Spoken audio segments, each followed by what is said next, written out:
Colegas, nessa aula nós vamos dar sequência ao assunto que temos tratado a respeito de orçamentação em custo em obras de saneamento, e nós ficamos de discutir um pouco, introduzir uma discussão a respeito de normas técnicas para projetos de sistema de abastecimento de água e de esgotamento sanitário. Vamos utilizar aqui o normativo da CAGES, só que focando no SPO09, que é a porção que trata do assunto relativamente a apenas a orçamentação, certo? Então, nós vamos discutir o termo de referência da CAGES, que vai ser útil para que você possa elaborar. Claro que se você tiver em outro estado, se você tiver em outro contexto, evidentemente você pode utilizar-se de outros termos de referência semelhantes a este, para poder auxiliar na elaboração do orçamento, né? Então, aqui, nós vamos tratar, né, da apresentação, né, de um resumo de uma planilha orçamentária referente à execução da obra, restringindo a primeira etapa do projeto, né? Então, nós vamos, quando você vai trabalhar o orçamento, né, você tem não só a planilha orçamentária, mas também um resumo geral do orçamento que deve ser feito referente à execução da obra, com os principais itens e os valores relativos daqueles itens principais. Exemplo, do resumo: serviços preliminares, R$ 84.789,29. Movimento de terra, R$ 582.782,32. Postos de visita, no caso, eu estou falando em rede de esgoto, então você vai colocar lá, posto de visita, então, valor lá de 129 mil e tal. Assentamento de tubulação, então, vai estar lá, 879.424. Então, você vai ter o resumo de cada um dos itens, né, da planilha orçamentária sintética, que descreve os itens e os seus subitens dos serviços que compõem a execução orçamentária, né? Aí você vai ter na planilha sintética o item, você vai ter a discriminação, você vai ter a unidade e você vai ter o valor estimado do quantitativo daquele serviço, e aí o valor unitário do quantitativo daquele serviço, e a multiplicação desses dois, você vai ter o valor total que vai ser gasto para executar o quantitativo daquele serviço. E em alguns orçamentos é de bom ouvido que você coloque lá aquele percentualzinho lá, quanto custa esse item em relação ao custo global, né? Então, nós vamos elaborar isso, deve ser elaborado conforme o padrão da CAGES. Quando você vai elaborar um projeto para uma empresa concessionária ou receber a obra, ou ela vai analisar porque ela é recomendada para análise pelo agente promotor ou por alguém que está lhe contratando, então você deve seguir a recomendação de elaboração não só do projeto, mas também do orçamento no padrão CAGES, né? Então aí nós temos o SPO 009 como referência aqui, né? Nem todo quem estiver fora do Ceará não vai utilizar isso como referência, mas, de qualquer maneira, às vezes, algumas companhias de saneamento por aí afora, talvez não tenham o termo de referência, e você pode, então, utilizar o da CAGES, que é bem organizado.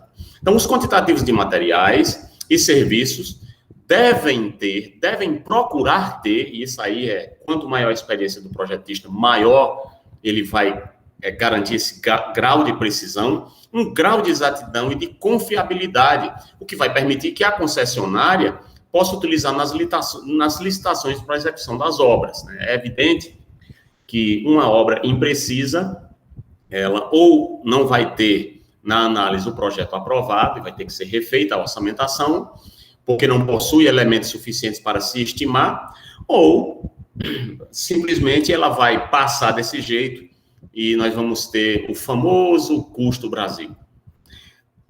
Vamos evitar isso, não é? Deverá ser acompanhada da memória de cálculo dos quantitativos. Olha, essa coisa da memória de cálculo dos quantitativos é o seguinte: essa memória de cálculo dos quantitativos nem sempre ela é requisitada, mas ela sempre deve ser elaborada pelo projetista. Por quê?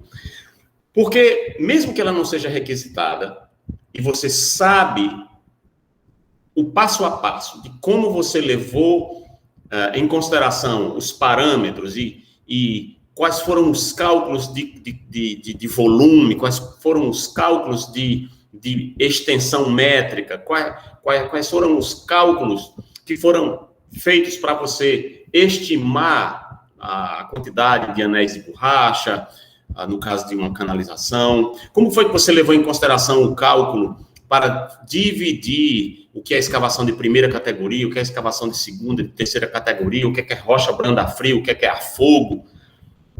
Com base em que você fez isso? Você tem tudo isso elencado e guardado consigo?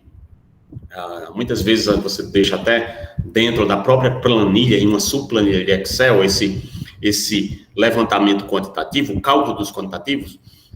Aí, quando o projeto vai ser analisado, o que acontece?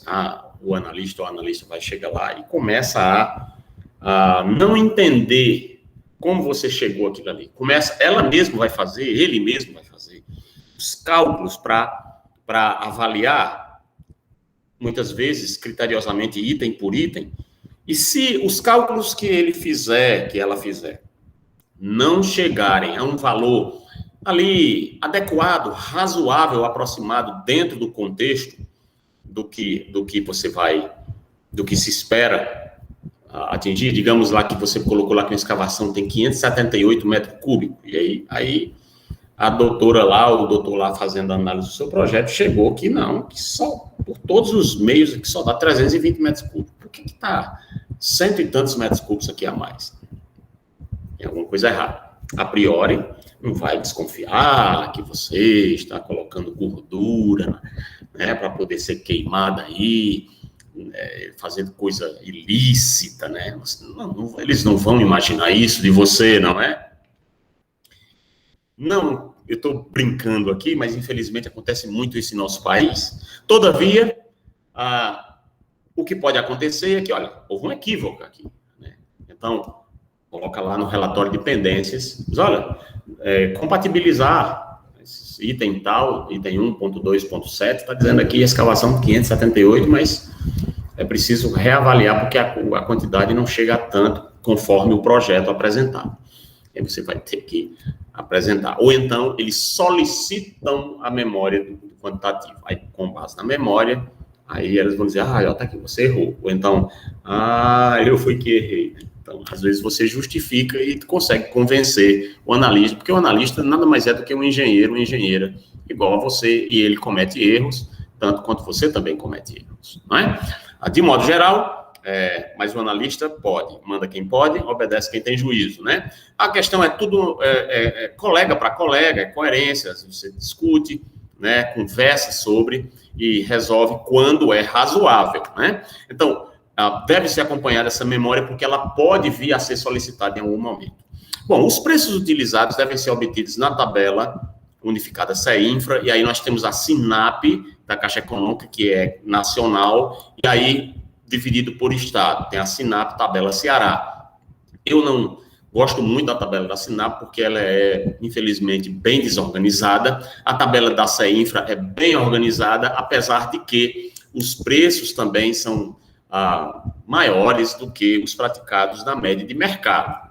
Bom, e caso sejam utilizados materiais e serviços, né, que não constem nessa tabela, a sua composição, as especificações de materiais devem ser anexadas. Isto é, você vai lá, está fazendo seu orçamento, e tem um item lá, carga, transporte, caminhão basculante para uma distância de 25 quilômetros, mas digamos que lá só tem até 15.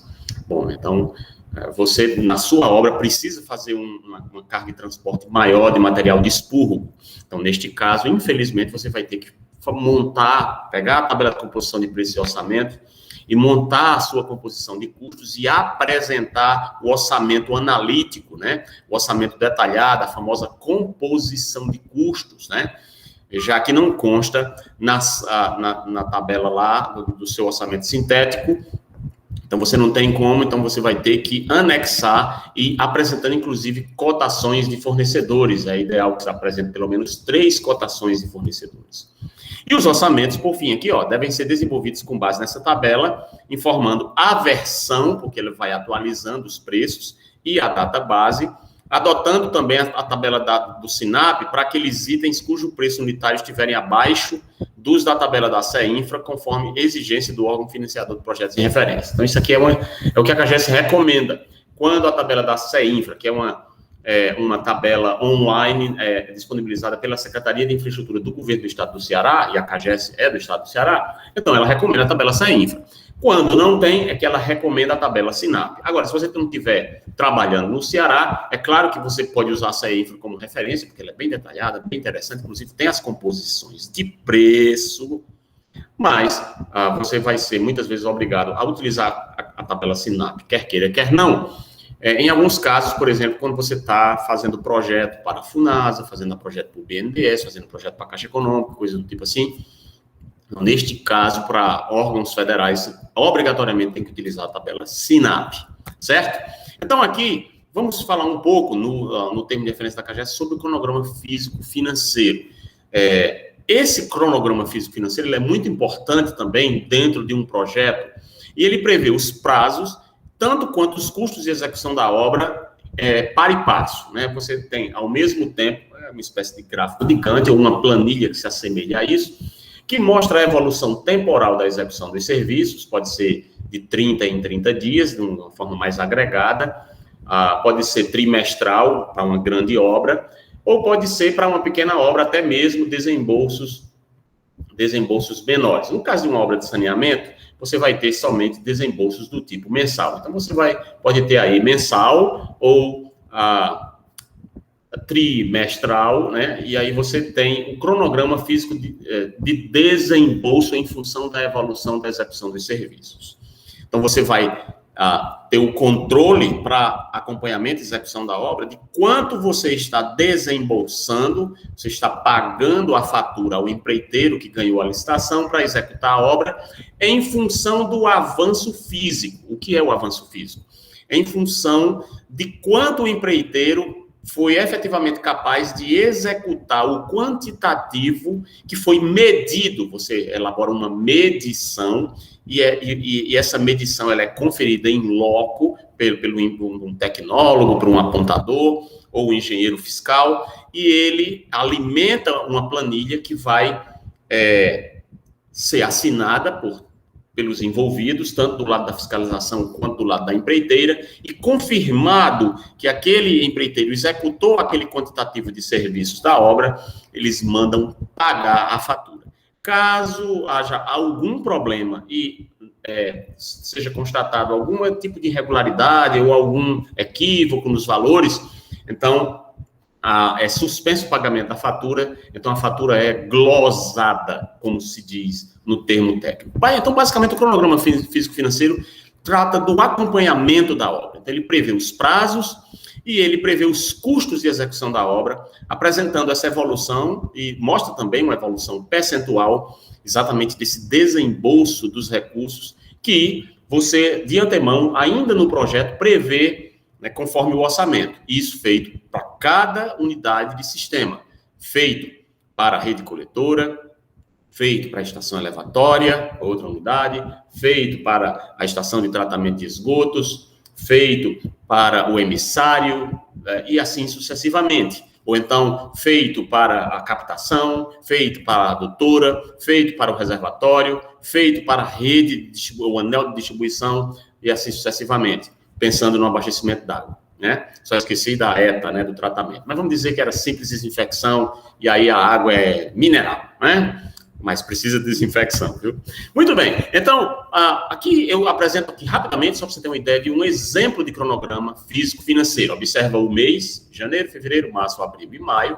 Nós temos aqui, vamos dizer assim, os itens, né, que vão sendo entregues ao longo do tempo, do timing da obra, e você tem aqui o valor que vai ser gasto na fundação, 10 mil, a concretagem, 10 mil, a alvenaria, 10 mil, e o acabamento, 10 mil. Isso aqui é só, né, didático. E aí você tem, em janeiro, para o item fundação, 10 mil serão executados 50% da obra, 5 mil serão pagos. O restante em fevereiro o restante do item, portanto, fechando os 100% de execução do item. 5 mais 5, 10 mil.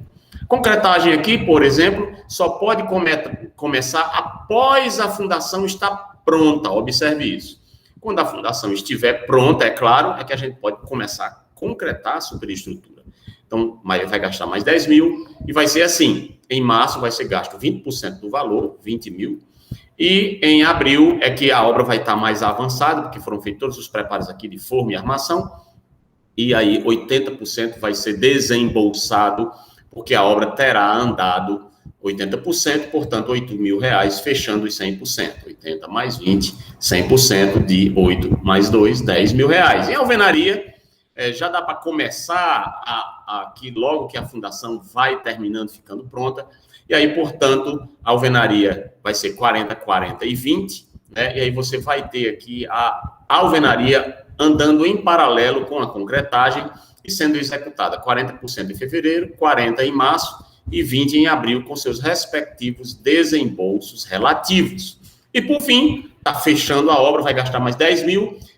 Tão logo a alvenaria está pronta e a concretagem da estrutura também, já pode começar a fazer o acabamento, e metade disso deverá ficar pronto ainda no mês de abril, e em maio deve-se fechar o acabamento com os R$5.000. Aqui nós temos o total mensal, que vai se acumulando, né? Mostrando aqui os 5 mil em janeiro, os 9 mil em fevereiro pagos, né? Essa aqui é a fatura, né? É a medição.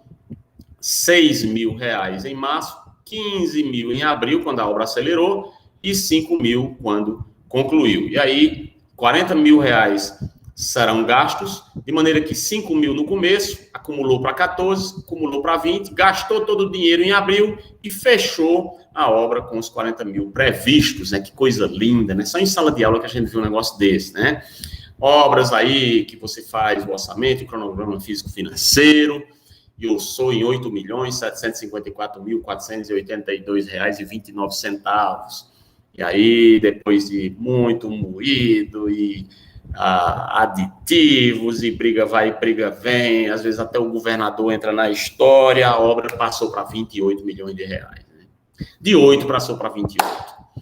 Infelizmente, isso acontece fruto da incompetência técnica dos engenheiros nacionais, fruto da desonestidade de muitos dos envolvidos, pode acontecer também, fruto de falta de coordenação, muita gente competente, mas falta de, vamos dizer, de coordenação, de uma verdadeira inadequação entre os que sabem executar bem, mas os projetos são mal elaborados, né? Ou os projetos estão bem executados, mas a equipe de execução é ruim, ou a empresa não tem, vamos lá dizer, tantos escrúpulos assim. Então, é uma série de problemas que faz o Brasil ficar eternamente em berço esplêndido. Eu espero um dia que a nova geração de engenheiros possa alterar essa realidade para a gente fazer um trabalho melhor e alavancar esse país, né? Mas, olha, vamos entrar num novo item, né? Que seria o procedimento básico para orçamentação e custos, né? Para você elaborar um orçamento, né? Então, primeira coisa que você tem que fazer, e aqui eu quero passar rapidamente sobre isso, né? Para a gente ir finalizando, o estudo dos projetos básicos. É fundamental que você estude os projetos básicos, né? Um professor antigo meu dizia o seguinte: olha, pegue as pranchas, pegue as plantas e vá para casa namorar com elas, né? Então, você leva as plantas e fica até altas horas abrindo uma, fechando, abrindo outra, fechando, botando uma aqui, outra ali, olhando, estudando, vendo como é que o projeto se desenvolve, né? As várias gratículas, quando você tem uma rede de abastecimento ou uma rede coletora ou uma drenagem pluvial que for, né, mais extensa, você vai ter que juntar o mosaico, né, e estudar início, meio e fim dessa rede, entendendo o fluxograma total da concepção proposta pelo engenheiro projetista, né? Então, você vai estudar os projetos básicos, né? E uma vez que você entendeu o projeto, você leu o memorial descritivo, dá trabalho, é isso mesmo, né? Então, mas é bom demais, é gostoso, né? Então, vamos lá. Então, você vai uma vez feitos os projetos básicos, você vai estudar os projetos complementares, que são aqueles que não estão diretamente relacionados à execução do serviço em si. Por exemplo, sistema de abastecimento de água. Qual é a execução do projeto básico? É o projeto hidráulico, né? Você vai fazer a água fluir aí dentro do possível, linha de energia, perda de carga prevista, dimensionamento das tubulações, etc. Não é assim? Então, as especificações, colocação das peças especiais nos devidos lugares, bota esse negócio para funcionar hidraulicamente falando. Mas, os projetos complementares, você vai ter que fazer um projeto eletromecânico de uma estação elevatória. Você vai ter um projeto elétrico, né? Quadro, comando de bomba, etc. Não é a sua expertise. Não é a competência do engenheiro sanitarista e ambiental. Então, você vai contratar um engenheiro eletricista, você vai contratar um engenheiro mecânico, alguém que tenha a habilitação e a competência para elaborar esse projeto. Mas lá na minha elevatória tem concreto armado de 20 MPa, né? E então aí você vai ter que contratar um engenheiro civil para fazer o cálculo estrutural dessa elevatória e o detalhamento dessa estrutura que vai receber o seu barrilete hidráulico que você projetou. Bom, então esses são os projetos complementares, por assim dizer. Projeto estrutural, projeto de instalações eletromecânicas, gás, incêndio, são projetos importantíssimos, porém periféricos ao escopo central do projeto básico, que é o projeto hidráulico do que seja, né? Água, esgoto, drenagem. E aí, depois que você estuda os projetos complementares, você vai fazer o levantamento quantitativo dos itens principais, depois fará os quantitativos dos itens acessórios e o levantamento dos itens complementares. Então, você vai ter aqui itens principais, exemplo, tubulações que serão assentadas na rede de abastecimento de água. Itens acessórios, peças especiais como ventosas, curvas, T's, cruzetas, etc. E os itens complementares, você vai, em algum momento, precisar fazer para a construção do reservatório, cerca de arame, a urbanização com colchão de brita, portão de acesso para veículos e para pedestres, construção de uma guarita com obras civis, etc. São obras complementares. Então, aí, aqui, digamos que nós temos um projeto aqui, que o produto é um projeto de esgotamento sanitário. Então, você vai ter as várias unidades de sistema. Eu tentei colocar aqui, nessas fotos, para você dar uma observada, tenta identificar. Aqui, pessoal, está as normas, onde você pode conseguir isso completo, viu? Os downloads aqui, ó, cages.com.br/serviço/download, você pega o SPO na Cages disponibilizado completo, ok? Então, aí, você tem as unidades de sistema. Observe, né? Você tem a ligação predial, a calçada, você tem a rede coletora sendo instalada, né, ao longo do caminhamento, né, que você consegue ver aqui os escoramentos de vala aqui com as estroncas, ó, né, os pontaletes e tal. E aí você tem, portanto, a execução da rede coletora. Você eventualmente vai ter uma estação de tratamento ou um tratamento preliminar. Observe aqui também obras complementares, como energia elétrica, né, com um trafo aqui, ó, de pelo menos 50 a 75 kVA, né, aqui você tem aqui uma casa de bombas, de comando das bombas, etc. Você tem aqui acesso, calçada de proteção, acesso para veículos, portão, muro com pintura, né, um gramadozinho, urbanização e paisagismo, obras complementares. Você tem aqui, no caso do sistema de esgoto, a ligação predial, a rede coletora. Chega lá na área da estação, você tem o tratamento preliminar, depois você tem a estação de tratamento de esgotos, como é o caso aqui de alguns UASBs aqui, e leite de secagem, dá para ver, né? Queimadores, etc. E você tem o tratamento preliminarzinho aqui, e você tem a entrega do emissário do esgoto tratado, né? Então, aqui, só para referência, o site da CEINFRA, né, para download das tabelas de custo que você vai precisar, ceinfra.ce.gov.br, tabelas de custo. Você tem aqui as tabelas sem desoneração e com desoneração, que é quando você tem os encargos sociais desonerados ou não, certo? Então, relativamente às tabelas com sem desoneração, é porque os encargos sociais estão incidindo sobre o custo da mão de obra de forma completa. Petróleozinho. E então, deixa eu dar um exemplo aqui de tabela de insumos, né? Tem a tabela de serviços, a tabela da CENFRA se divide em tabela de serviços e tabela de insumos. A tabela de insumos aqui, por exemplo, você tem o código do insumo na tabela e você tem as descrições. Por exemplo, abrigo para hidrante 60 por 90 por 17, a unidade custa R$ 296,67. Isso aqui é um insumo, ou seja, é um material que você adquire para instalar, para compor o seu serviço. E o serviço?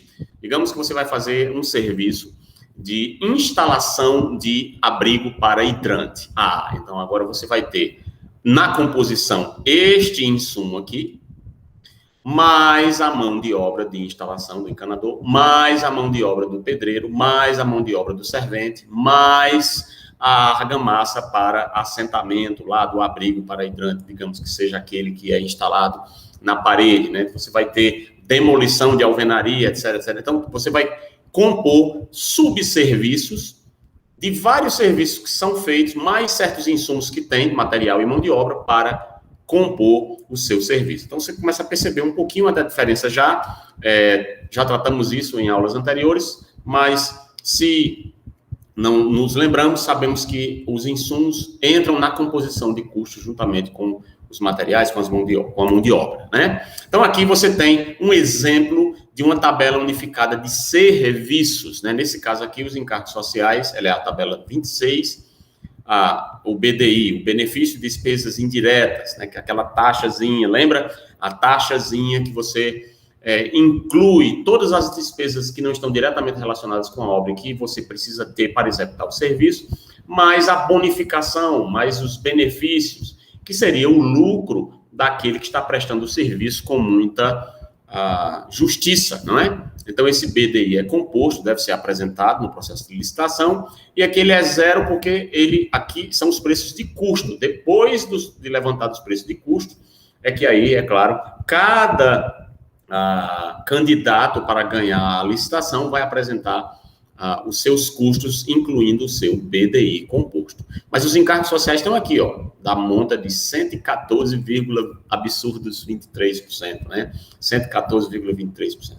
Aqui, por exemplo, só mostrando os serviços preliminares. Quais são os serviços preliminares? No caso aqui, cadastro de adutora, cadastro de ligação, mostrando aqui a unidade em metro, unidade em metro quadrado, etc., e qual é o custo relativo a ele. Você faz uma execução do adutor, você fazer o cadastro de adutora em meio magnético por metro de extensão da adutora, você vai pagar R$ 1,39 para os profissionais vão fazer. Normalmente um cadista vai fazer isso em meio magnético, né? Aqui, por exemplo, cadastro de rede de água em meio magnético, você vai pagar R$ 1,07 por metro de rede. Né? Se for 10 quilômetros de rede, o cara vai botar no bolso aqui R$ 10.700 para fazer esse cadastro. Vai ter um trabalho medonho. Eu já tive a oportunidade de fazer um cadastro técnico desse e é trabalhoso para Dedéu, né? Então, mas vamos lá, é assim mesmo. Então, aqui eu dou um exemplo de uma composição do custo do serviço, aquilo que eu acabei de falar atrás, quando eu misturo os insumos com os subserviços. No caso aqui, imagine que você vai fazer uma mureta lá para proteger a sua área da estação elevatória. E essa mureta com tijolo maciço, ela vai ser rebocada e vai incluir as fundações nos custos. O valor da mureta que vai ser orçado é em metro quadrado. Então, você vai calcular, quando você for fazer o orçamento, você vai calcular o metro da mureta. Então, você vai o perímetro dela multiplicado pela altura, você tem a área do painel total de mureta. Compreendido? Então, aí, para encontrar o custo dessa mureta, quanto em tantos metros quadrados lá, você precisa executar 152 metros quadrados de mureta lá na sua área lá da estação elevatória. Pronto. Em mão de obra e de materiais, você vai considerar aqui na sua composição de custo para dar, nos seus respectivos subitens, o valor total que custa para cada metro quadrado para executar essa mureta. Para executar uma mureta com tijolo maciço, rebocado, inclusive fundações, você vai gastar R$ 268,14 em cada metro quadrado. Não é fácil? Isso você bota lá no orçamento sintético. Mas para você chegar aos custos que levaram a esse valor geral de 268, você precisa elencar. Quem e quanto eu preciso de mão de obra? Bom, eu vou precisar, para executar essa mureta, de um pedreiro e de um servente. E vou precisar de materiais, prever areia média, cal hidratada, cimento Portland, pedra de mão, chamada pedra de rachão, aquela pedra de tamanho de alicerce, e tijolo maciço comum. Para executar essa mureta, eu preciso desses materiais aqui e dessa mão de obra. Vamos olhar aqui a unidade. Unidade de pedreiro em hora e unidade de servente em hora. O coeficiente é o quê? Quantas horas eu preciso? Então, quantas horas de pedreiro eu preciso para executar 1 metro quadrado de mureta? 3,86 horas o cara leva. E o servente? 6,32 horas. Ele trabalha mais, teoricamente. Aí você tem o preço da hora de cada um. R$20 a hora deste, R$14,76 a hora deste outro. Multiplica o coeficiente pelo preço unitário, você tem o subtotal aqui de quanto vai ser de pedreiro, 77,58, 93,28 de servente, de mão de obra, somando os dois, você vai gastar 170,86. Você começa a perceber que do custo total, o maior custo envolvido é o de mão de obra. Areia, materiais, areia média, eu preciso de 0,1685 metros cúbicos de areia para construir uma mureta, 1 metro quadrado de mureta. O custo do metro cúbico é R$51. Multiplicando os dois, eu tenho o valor que eu vou gastar de areia média. Cal hidratada, eu preciso de 17,9 quilos de cal hidratada para cada metro quadrado. A 1,10 cada quilo, multiplicando um pelo outro, eu tenho 19,69 que eu vou gastar de cal. Cimento Portland, eu preciso de 31 quilos. Um saco de cimento tem 50 quilos. Tem pouco mais de uma metade de um saco de cimento para resolver isso aqui, já que eu estou misturando com cal. Então, aí, a 0,46 o quilo dá 14,28. Olha, esses preços estão desatualizados, cuidado. Pedra de mão ou de rachão, eu preciso de 0,13 metro cúbico para fazer a fundação da mureta. 66,85 é o custo do metro cúbico, né? Hoje está 350, eu me lembrei.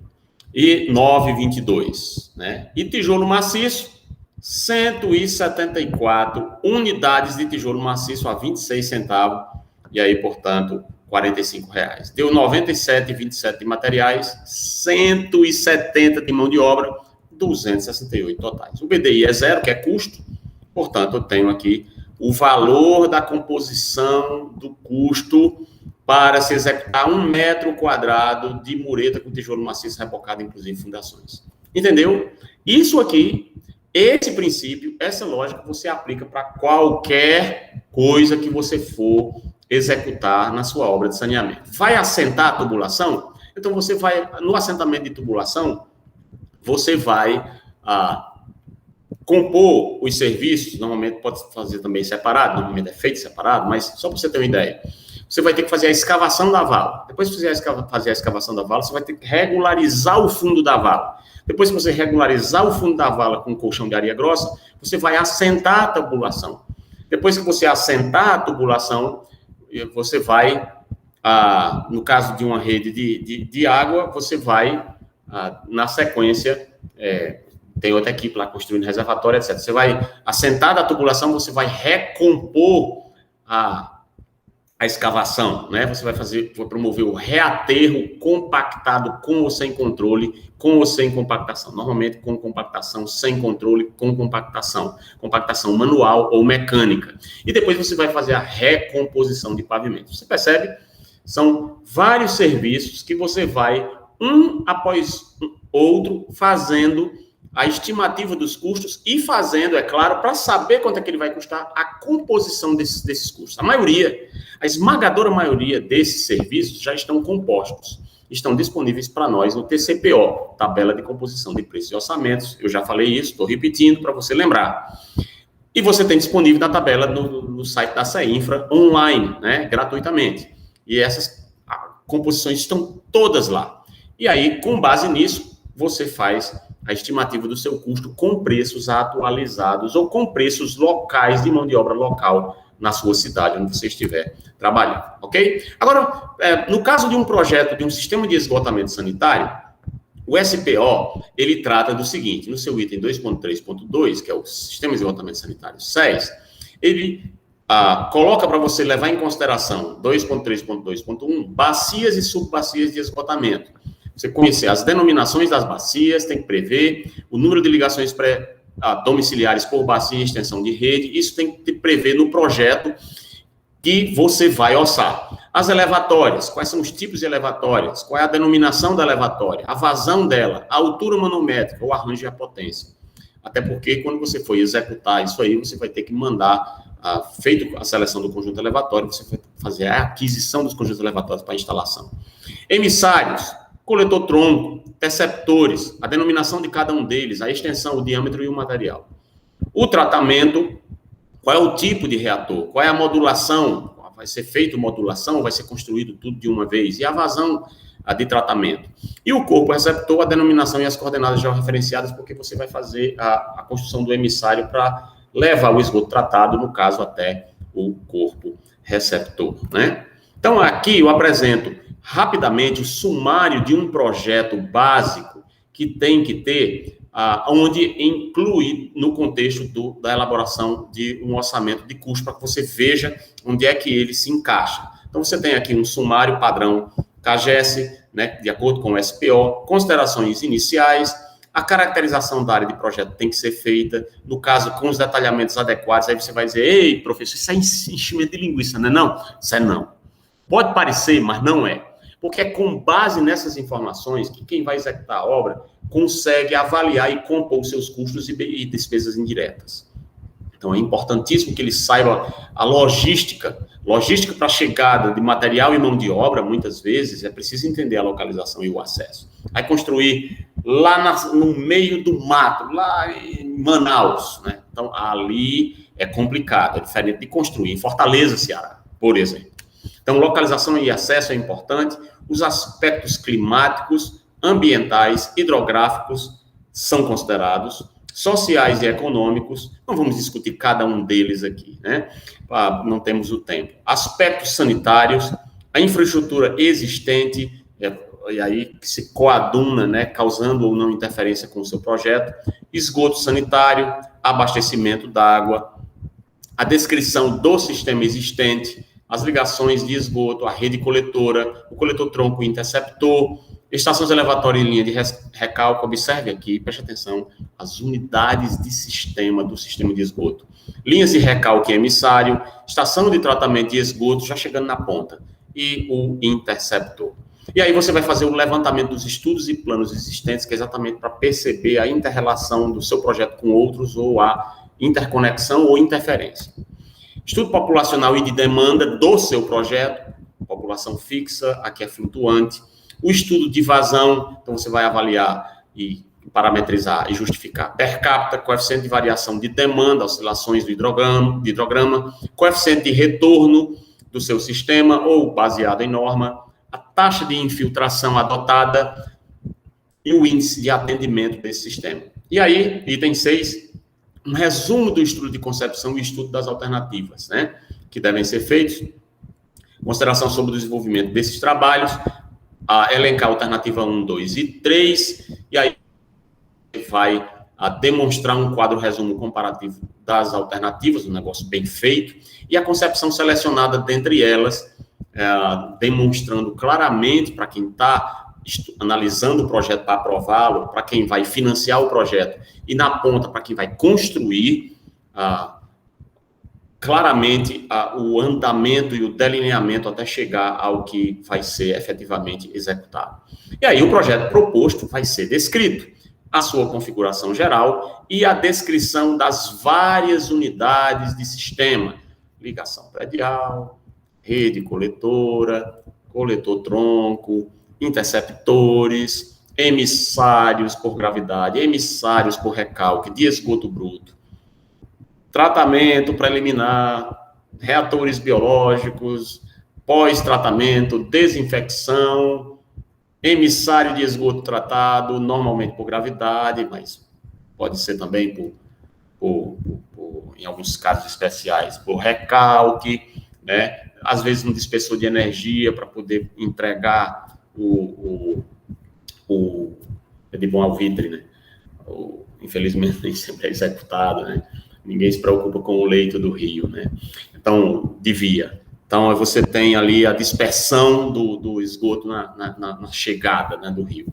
E aí, observe, descrevendo isso rapidamente, mas observe onde é que eu queria chegar. Eu queria chegar nesse ponto aqui, né? Eu queria chegar aonde eu encaixo o meu orçamento e cronograma físico financeiro no contexto de um memorial descritivo completo, né?